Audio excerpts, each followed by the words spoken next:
this is Tata, and welcome to the TNA Post Show. As always, I'm joined by my co-host. He's the star of the show, the one and only Burt Maclin.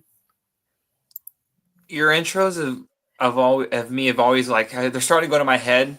I want more titles, so let's also add. Let's bring back an old one, the Burt. He puts the Burt in Sherbert. I always like that one. And Okay. also the leader of the Burt bit. I mean, the leader of the Burt syndicate. Okay. I'll try to remember that. I gotta add them to my list. I like a good pun. So yeah. Nice. How are you? I'm good. We have quite a few things to talk about. We're not going to talk about one match explosion.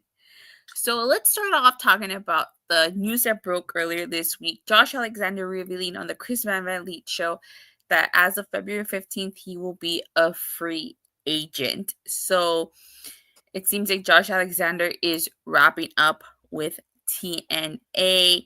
Does he stay? Does he go? What are your thoughts?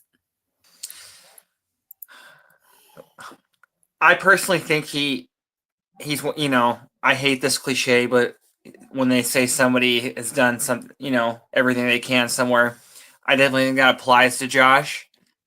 Yeah, I think he goes. I personally think that he goes to WWE just because I see him. Well, first off, AEW is just completely bloated at this point. Yeah. But NXT, I see him. I mean, WWE. I see him being the kind of guy who has a lot. Seems like a guy who can give a lot after he steps out of the ring full time. He can contribute a lot, and I think that would fit in WWE, whether it becoming a coach or an agent. But also, just I see him going to NXT first off, right at the bat, reuniting with the North, Ethan Page, them trademarking that, printing a bunch of money, printing a bunch of merch. Let Josh get the bag. Let him get paid. Yeah, I could definitely see him going to NXT and WWE. Yeah, I still want to see that match. I think everybody wants to see the match. Mr. TNA versus the heart and soul of TNA. AJ Styles versus Josh Alexander. I think everybody wants to see that match. So I hope we get it, whether it be in TNA or in WWE. I'm hoping that match happens. But wherever Josh goes, he'll be a fantastic addition to any roster.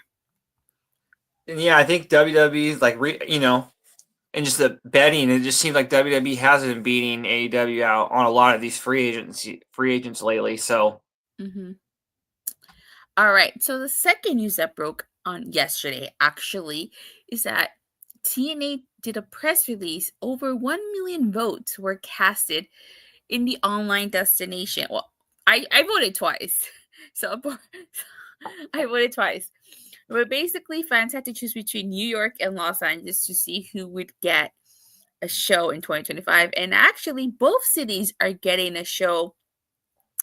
Rebellion will be live Sunday, April 27th at the Gallon Center of USC here in LA. Now, the Gallon Center is actually a pretty nice venue. Supercard of Honor was there during WrestleMania week that last year. So I'm excited about that. But here's even something bigger. Slammiversary is Sunday, July 20th at UBS Arena in Bell Park, New York. UBS Arena, the same arena that AEW uses. TNA is going big in 2025. This is huge.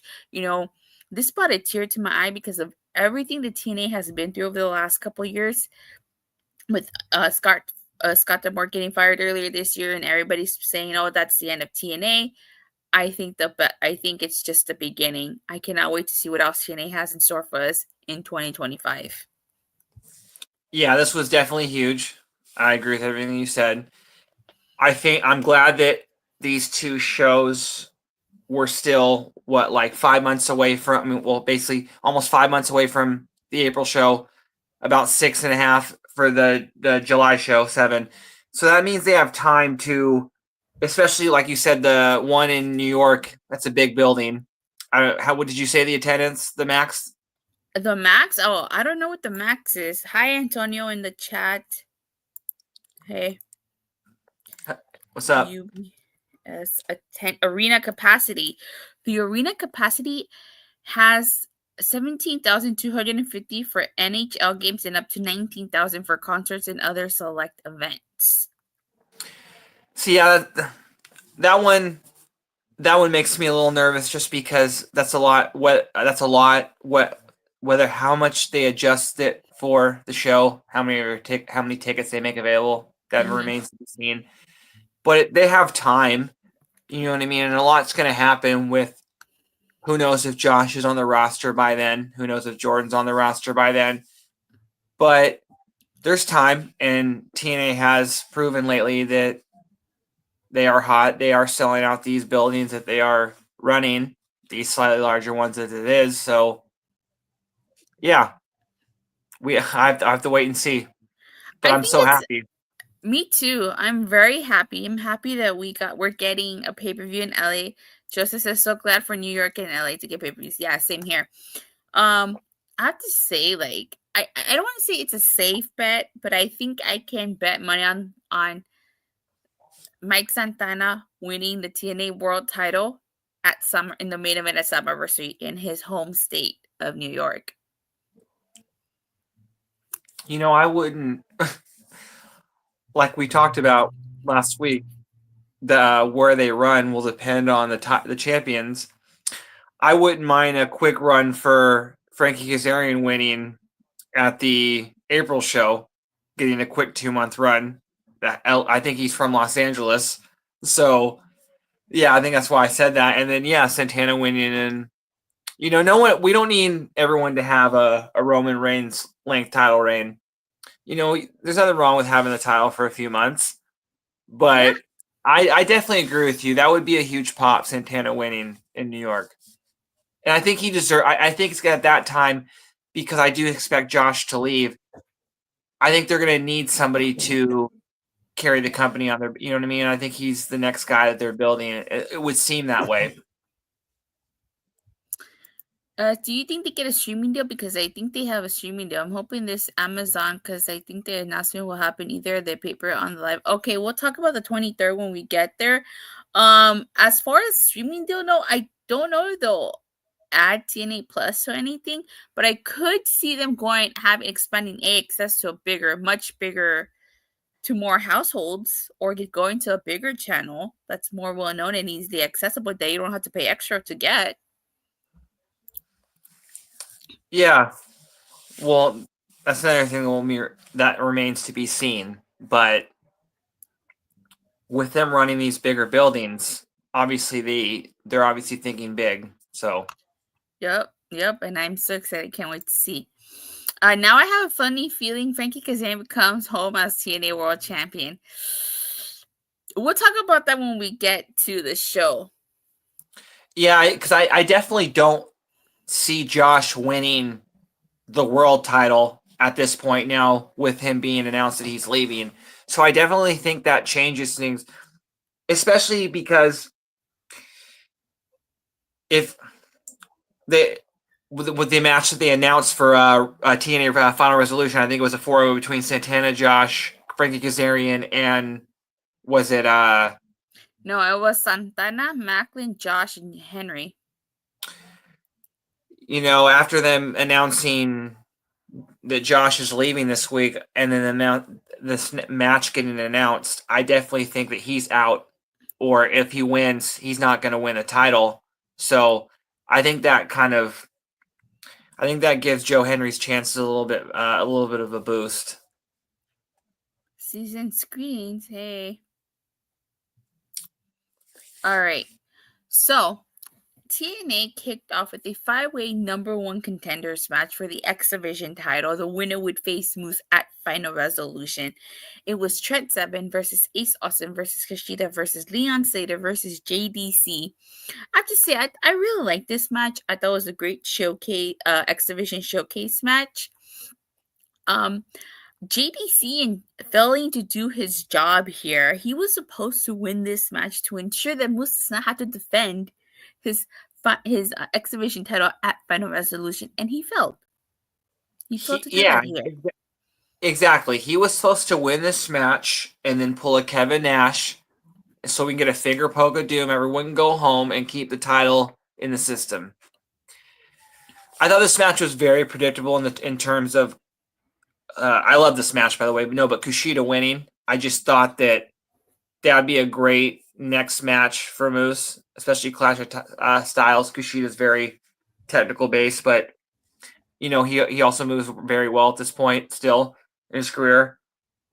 I like the move that he won. It was almost he won with. It was almost like a swinging fisherman suplex. But yeah, I love this match. And if people are a little upset that Leon Slater didn't win, I mean, I didn't see people upset, but don't worry. I looked it up. I think he has till September, like 20 something to break Amazing Red's record. So I think it's going to happen. But I didn't think he was going to win this match. Kushida seemed like the obvious choice. I think you're right. I normally TNA matches aren't predictable, but I feel like this one was a little slightly predictable because when you look at here, I'm like, Leon Slater was not going to win this, and he was not going to win this. He's not going to challenge for that exhibition anytime soon. JDC, his role was to win. He didn't win, and I was just like, okay, yeah, I think it's going to be Kushida, and it was right. I did like his new finisher. They call it Back to the Future.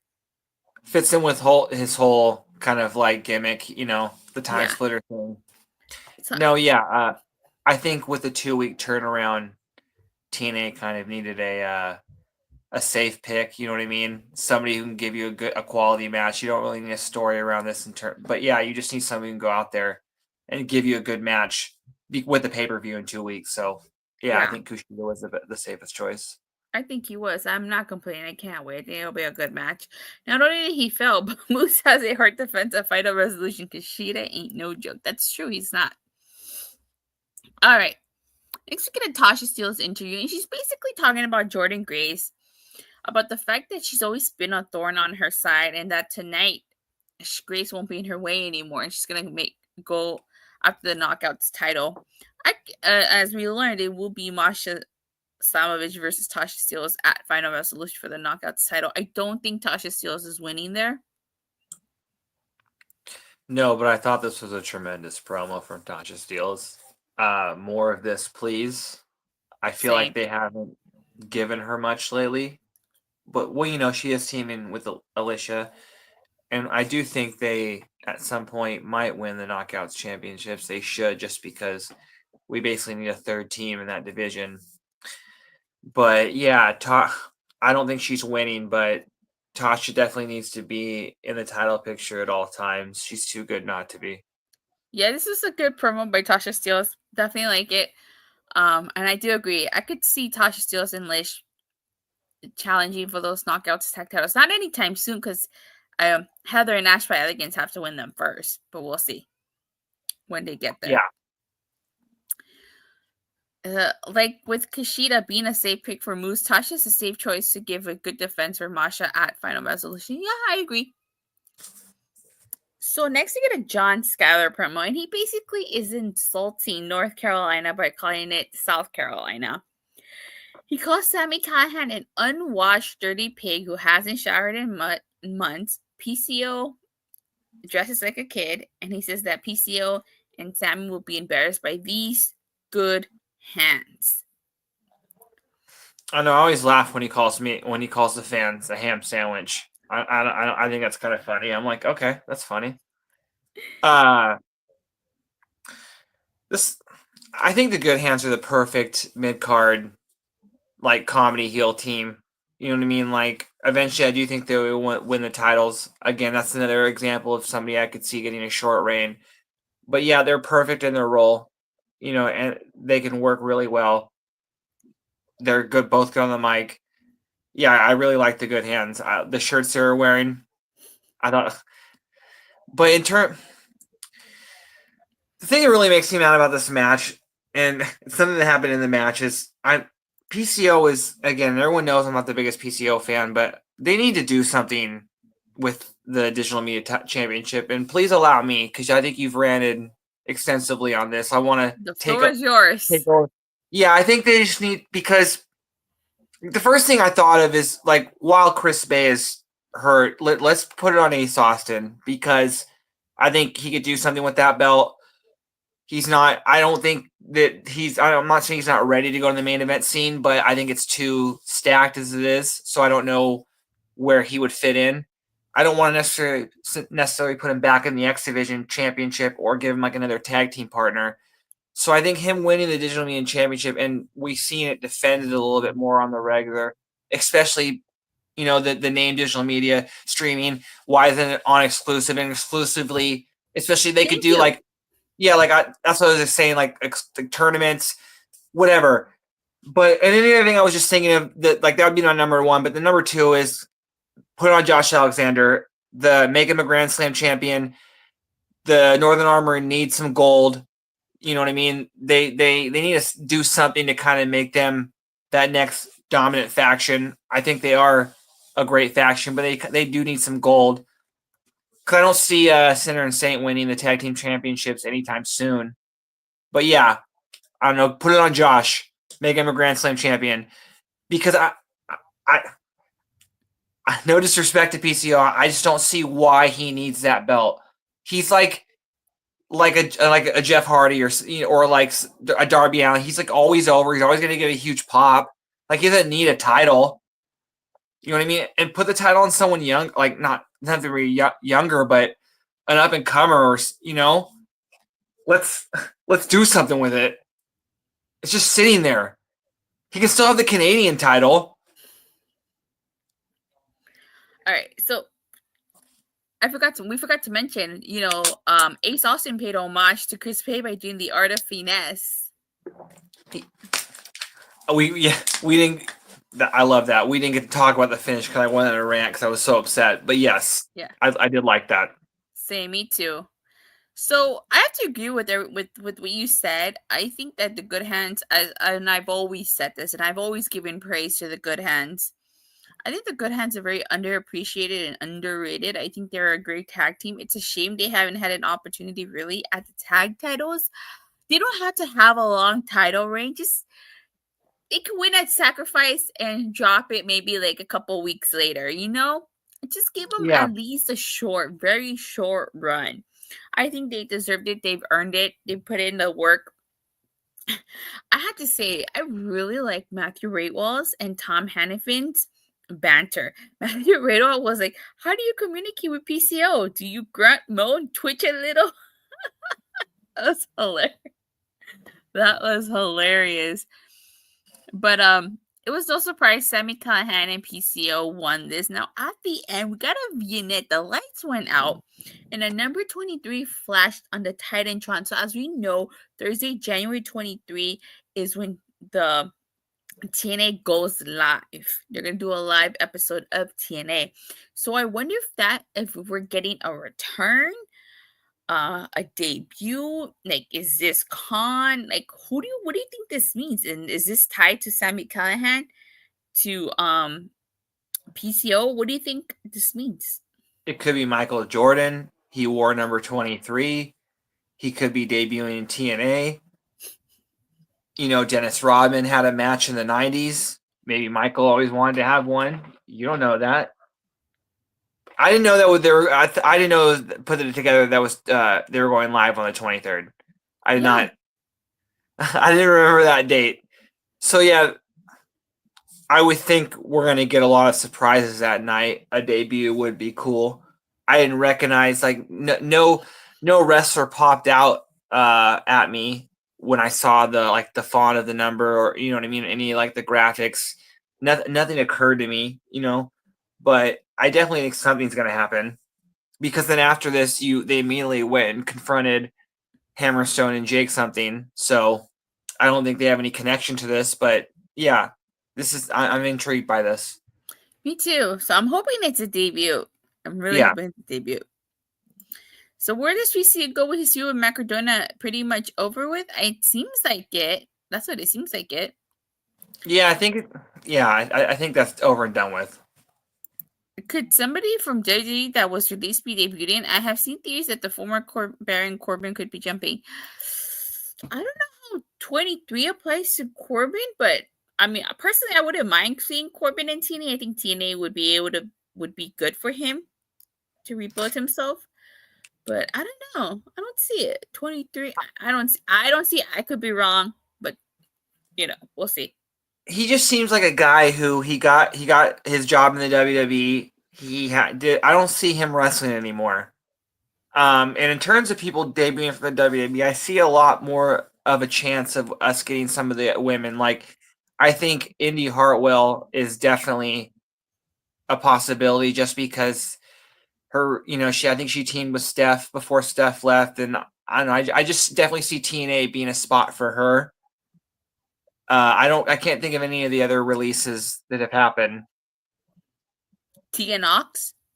Oh, I definitely could see her going to TNA as well. I just think when it comes to free agents, when it comes to women free agents, I think TNA will always have a leg up just because of the track record of the Knockouts division. I just think it's so well booked that, women want to go there, I would think. Yeah, I agree. All right, so next we get a Nic Nemeth Segment, and he's interrupted by First Class. I had this. Oh my god, I really like the fact that Great segment. AJ Francis was like, he was looking to add 10 pounds, and Casey Navarro jumped in, was like, in a good way, implying that he had 10 pounds of gold and not 10 pounds of. Yeah, that's. I immediately got excited just because I know I could see a lot of people probably not liking this, but again, sorry, what were you gonna say? I would say, yeah, there seems to be a lot of discourse on Twitter about this. See, this is what I don't get. They knew when this show was after the last show. It was like they had 3 weeks. It's not a pay-per-view, it's a special. It's not like they have a lot of time, and you don't want them with this much time. You don't want them to rush into any storylines where it would be somewhere they should save for a bigger show. So I'm very happy about this because, one, I don't think anyone would think that whoever he was facing, Nic Nemeth, was going to lose this show on this show. And two, it's like, yeah, right when AJ Francis came out there, it's like, okay, yeah, he's going to lose, but I'm glad he's getting this shot. Like, I don't know why people would be upset about this. He's earned this shot. For a pay-per-view that is next Friday, I can see why people hate Nick defending versus AJ. There's no story to this. I thought we would have gotten Nemeth versus First Class. Could Frankie show up? Will we get reason to why John Layfield has been billing on Nick in his last few defenses? I have to say, I did like this segment. Did Santino Marella call AJ Francis fettuccine? I think so. He's like, that's not my name. Yeah, I know. Okay, so as to not being any story, AJ Francis, since he came in, has said that he wants the gold. He wants to win gold. He considers himself the main event and stuff like that. And I think this is his chance to prove that he does belong in the main event. I will admit, when AJ Francis first came to TNA, I was not a big fan. I really didn't care. But I think he's done such a good job at rebuilding himself and his character that I actually don't mind him challenging Nic Nemeth for the world title. We literally have a week. There was no way you could do a storyline that fat, Yeah, you could either not have a title match, like have just Nic Nemeth involved in some sort of tag match, or not even having him on the show. But yeah, I'm completely fine with this. And the story is he challenged him for the match, and I'm pretty sure this isn't their first run in. I think they've had a match like in some sort of capacity before this. Like, were they involved in a tag match together? I think so. It might have been before Nic Nemeth became world champion. Yeah, like I think maybe it was Rich Swann and AJ Francis versus Nic Nemeth and somebody. I could be wrong, but I could remember them being in the ring together. But yeah, AJ Francis is somebody that I would put the world title on. I think if it was booked right, I think he's done a complete turn since he's come to TNA. He's done so good. TNA have done so good. They've let him do his thing. And again, in terms of storyline, I'm an AEW fan as well as a TNA fan, so I don't need a storyline in my match. Give me two people I want to see have a match, and that's fine with me. I don't get me wrong, I like stories and matches, but or a good storyline. But I'm excited for this match. I like seeing people who matches I haven't seen before. So, and to me, this is a good match because they needed a quick turnaround. They needed a match. What else are they going to do? You don't want to see him beat anybody else. Like the 4 people who are in the match we talked about earlier to determine who's going to face him at Genesis. You wouldn't want any of them in this match. So then who does that leave? Yeah. It says, I'm fine to see TNA has done a great job of AJ rebuilding himself after WWE sort of made him a joke. Nick will make AJ look good, like a good challenger that could dethrone him. Yeah, I agree. All right, so next look at the TNA World Tag Team title match. It's the Hardys versus the System. This is the System's rematch. Brian Myers mocked Jeff Hardy's dance during this. I thought this was a good match. The Hardys obviously had the home field advantage. They were North Carolina. They're from North Carolina. The Hardys won this by DQ because Lish attacked him with a kendo stick, and then the System ended up putting Jeff through a table on top of Matt. So the System sending the Hardys a message. This was I think this is the best the Hardys have looked, especially in their title reign, and then since they've been back in TNA. This was a really good match. And yeah, the leader of the System had to step up. The guys were losing. She had to come in there with the kendo stick and wreck shop. I'm fine with that. And then did we get Santino making the announcement there's going to be a rematch, a tables match? This is I think the funniest part of the show. I think he called them the Hard Boys. Yeah. And I was dying when I like his gimmick of butchering names. But yeah, another good match. It made sense. That's going to be a tables match. The Hardys, one of their specialties. I don't see how people can't like this. So yeah, honestly, actually, it was a Spitfire segment, then the Santino Marella, but we'll just go ahead and add it in. So Santino Marella did make it official, and I think it's going to be a great match, a tables match, the Hardys versus the System for those tag titles. That's going to be great. Yeah, like I said, the Hardys have been looked really good in this match. I'm very excited for this. Same. All right, so next we get Spitfire talking about Heather and Ash by Elegance. Basically, they're going to show them why they're the Knockouts Tag Team Champions. Again, I think we're building towards Heather and Ash by Elegance versus Spitfire. It doesn't seem like it's going to happen at Final Resolution, so I think that this match will happen at TNA Genesis, with Ash and Heather taking those tag titles at TNA Genesis. I actually don't want them to take it at Genesis just because if that's the case, then we're just gonna then they're gonna lose the rematch most likely, and then we're gonna go from having the next team that they built. I'd rather have them keep them. Let's get a little bit longer of a reign, build another team, or find another team. Because I don't want the division to only be made of 2 teams and the belt going back and forth. But I like this segment. I like how it kind of was with turning the VHS on, or that's what it kind of looked like. I thought this was very, very cool the way they did it. Yeah, this is good stuff too. The promos are really good on tonight's show. Bert, there might be people watching that don't know what a VHS is. Well, to explain. Well, 4 DVDs. I think people know what a VHS is. I would hope everybody would know, watching knows what a VHS is. But you're right. You're right. That might be a little dated at this point. Yeah. Dating ourselves, man. We're aging ourselves here. My back cracked a little bit right now. All right, so Sami, Callihan, and PCO confront Hammer something, asking him about the 23, and it seems like we're going to get a match. Hammer something versus Sami Callihan and PCO. Again, we don't know what 23 stands for.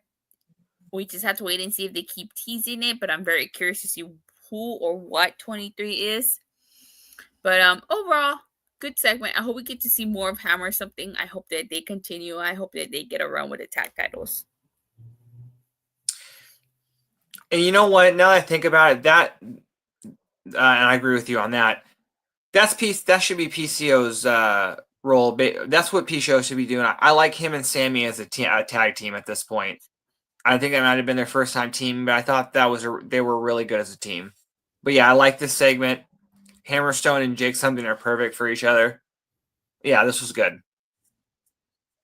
I don't mind PCO and Sami Callihan tag team, but if they're gonna tag team, please get the digital media title off of PCO. Yeah, that's what I'm saying. After that point, yeah, have him and Sami be a team. All right, so next we get Tasha Steelz versus Jordynne Grace, a great match, if you ask me. Tasha Steelz won after she got her feet on the rope, so Jordynne Grace seems like she's just putting people on her way out. Which I do like. I didn't think she was gonna lose tonight, but I do like this, and I like that. I don't mind if she would won her last match, but I do like her putting people over. Same. I thought this was good. Afterwards, Lish attempted to attack her, but Jordynne Grace got the better of her. She got double teamed by Tasha Steelz and Lish. Masha came to her aid. So it seems like the pairing of Masha and Jordynne Grace is not done yet, at least temporarily. Yeah, I could see that being a tag match going down the road. Mm-hmm. I could see it too. I'm surprised this isn't happening at Final Resolution, but I guess they wanted to give Tasha Steelz the match. Again, they got to build a card, so yeah. All right, so last but certainly not least, our main event ends up being an 8-man tag match: Northern Armory and Frankie Kazarian versus Mike Santana, Jonathan Gresham, Steve Maclin, and Eric Young. I have to say, I thought this was a really fun match. This was the match of the night. This was so cool. I mean, this was so good. Kazarian cracks me up because he's basically the modern day Owen Hart, and I mean, in terms of just carrying, Owen Hart used to come out with his slammies. I like him coming out with this giant trophy. When they got the win, just the way that he looks in the camera, he's like, "I did this." Like, you know what I mean? Like, Kazarian's such a good heel. This was so good. Joe Henry was on commentary for this match. I'm surprised he didn't get involved in there. But yeah, the only reason the Northern Armory and Frankie Kazarian won was because Frankie Kazarian hit Jonathan Gresham with his trophy and then ran away. So I think Joe Henry's all like, "How do we allow this?" Yeah. Well, you know what? I don't care. The ref didn't see it. Because he was distracted by the fact that there was like a brawl outside. This was such a good match. I thought Santana looked great. He continues just to look like the next big star. Same with Maclin, and that's what it's Joe Henry being on commentary, and then you just have a lot of people in the match that I think should be world champion before him. But like I said, I like this match. I do think Joe at this point, because Josh is leaving, I think Joe will get it done eventually. But yeah, no, I love this match. Yeah, definitely. This was a fun match. Probably my favorite match of the night. This was great. I liked it. As far as I think you're right. I think Joe Henry wins at Final Resolution. And I think he takes it. I think he takes it at Genesis. Yeah, start the year off with Joe winning. I think, and it will be a huge pop. So, yeah, I think that's the plan going forward, because Josh shortly after that is when is it, February? February 15th. Yeah, so I'm not saying it's a for sure thing. He could stay in TNA. Oh yeah, he definitely could. Yeah, with TNA doing what they're doing in 2025, he might have already known these things, and he might already have made his mind up. So, Yeah, but we're going with the impression that he's leaving. Yeah. All right, Bert, that's it for today's show. Overall, I thought this was a great show as we are on our way to Final Resolution. Yeah, this was such a good show. There was so much to like. It went by so quickly. It was such a, everything flowed great. Yeah. Easy watch. For sure. And I'm really excited for all the new things coming towards TNA's way in 2025. I cannot wait to see that show at the UBS Arena. I cannot wait to be at the Gallen Center watching Rebellion. But let me see. Was a great show. Can't believe Final Resolution next Friday. I know, right? Time flew by so fast. Final Resolution is next Friday. All right. So, Brie, you got anything you want to say before we get ready to wrap up, or where can people find you? Again, next week we basically get back-to-back nights of TNA, so very excited. Yeah. Mm-hmm. All right. So, you can where can people follow you on social media? Just on Twitter at BertMaclin11. All right, you can follow me at @Attila_Talk, WWE, Raw, SmackDown, AEW Dynamite, and of course TNA Impact. I go live on my YouTube channel every Monday, Wednesday, Friday, occasional Saturdays and Sundays on my YouTube channel, Rangers of Wrestling. And of course, for all things TNA, you can catch us here every Thursday. With that being said, thank you guys all so much for watching and for the continued support. Please don't forget to like and subscribe. Make sure you hit that bell so you get notified whenever we go live or whenever Body Slam goes live. And we'll see you guys next week for not only the go home show to Final Resolution, but Final Resolution itself. Bye.